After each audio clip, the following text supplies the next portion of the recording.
Hey, it's John from stopsaving.com and welcome to the next video in our course, Technical Analysis Simplified. In the last video, we covered W-bottom patterns, which can help you decide when to buy an investment. But when it comes to topping patterns and deciding when to sell, it's all about the M's. So let's jump in. And here's what you'll learn in this video. Number 1, the most common type of topping pattern to signal an uptrend reversal into a downtrend. 2, why M-top patterns are more common than blow-off tops. 3, how to identify a few variations of M patterns. And finally, number 4, why it's usually better to wait for confirmation of an M pattern than trying to short an investment that's in a strong rally.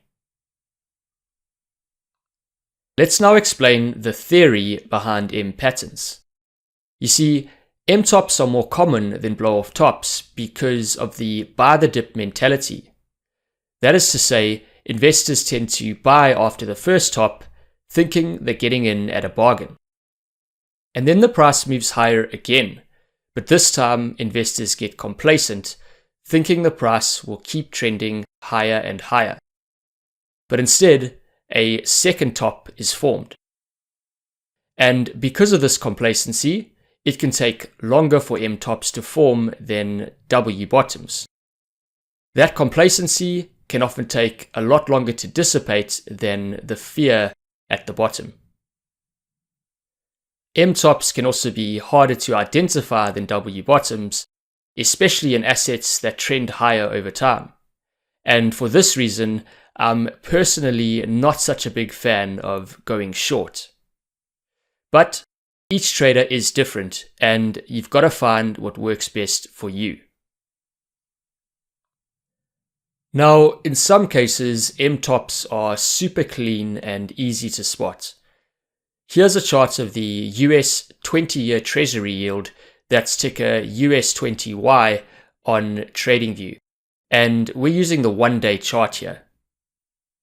Here's the first top, and here's the second top. In this case, the second top makes a lower high than the first one. Nice and simple. And just to bring back some of the concepts from the last video, check out this W bottom pattern a bit later on. Let's now look at some crypto examples, and here's the 1-week chart of Phantom during its last bull market top. As you often see in the crypto market, the first top was brutal, with a big pullback in the price.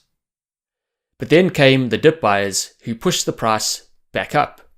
And this time they pushed the price of Phantom higher than it was at the first high.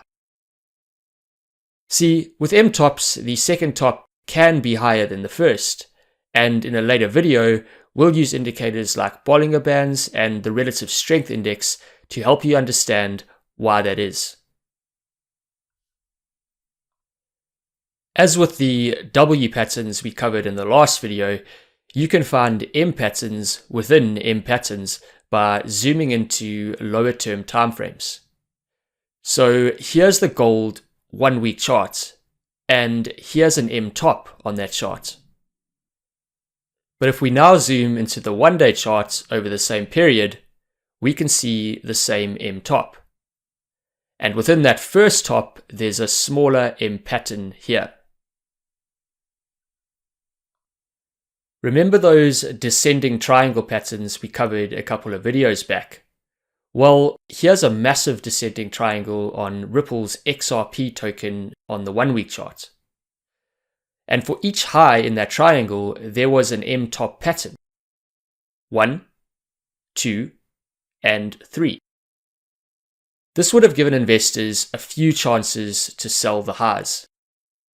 And check out this W bottom pattern a bit later at the low. Let's now move our attention to the notorious head and shoulders pattern, This is a common topping pattern that's made up of a series of M tops, as we can see here with the Bitcoin 1 month chart. And here's the neckline. This is an area of price support that buyers defend aggressively. But as the pattern starts to play out, control begins to shift from buyers to sellers. First on the left shoulder, then the head, then on the right shoulder, which turns into a lower high on the price, meaning the buyers can't quite make a new high. Finally, the neckline gives way.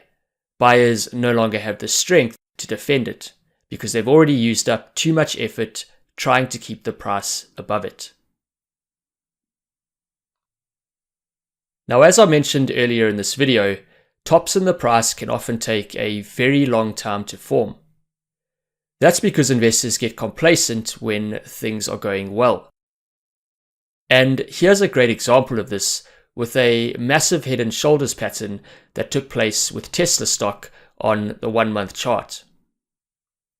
Here's the neckline, then the left shoulder, then the head, and the right shoulder, and then the breakdown.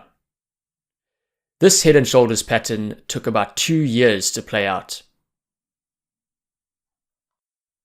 So let's now zoom in a bit to the same Tesla chart, but this time we'll use a 1 week chart instead of a 1 month chart. Here's the same head and shoulders pattern, and a few M patterns within the bigger pattern. And if we now zoom in from the 1 week chart to the 1 day chart of Tesla, there's even more M's. So this provides a good example of how zooming in to lower term timeframes can give you an early clue about what might happen on bigger timeframes. Just don't zoom in too much, or you'll end up wasting a lot of time looking at your computer screen. So here are the key takeaways of this video. Number 1, most uptrends end with some kind of M pattern or series of M patterns. 2, it's rare for strong uptrends to end without strong dip buying and complacency. That's why you get M patterns at the top. 3, head and shoulders patterns are made up of M patterns. And finally, number 4, don't worry about how to trade M tops for now. We'll cover that in the Bollinger Bands video later on. So that's the end of this video on M topping patterns. It's also the end of this section on understanding price charts. You should now have a good understanding of price candles, trading timeframes, trend lines, support and resistance, and different chart patterns. The next section will focus on how to add indicators to your strategy to help you get a better read on the price action. So thanks for watching, and I'll see you in the next video.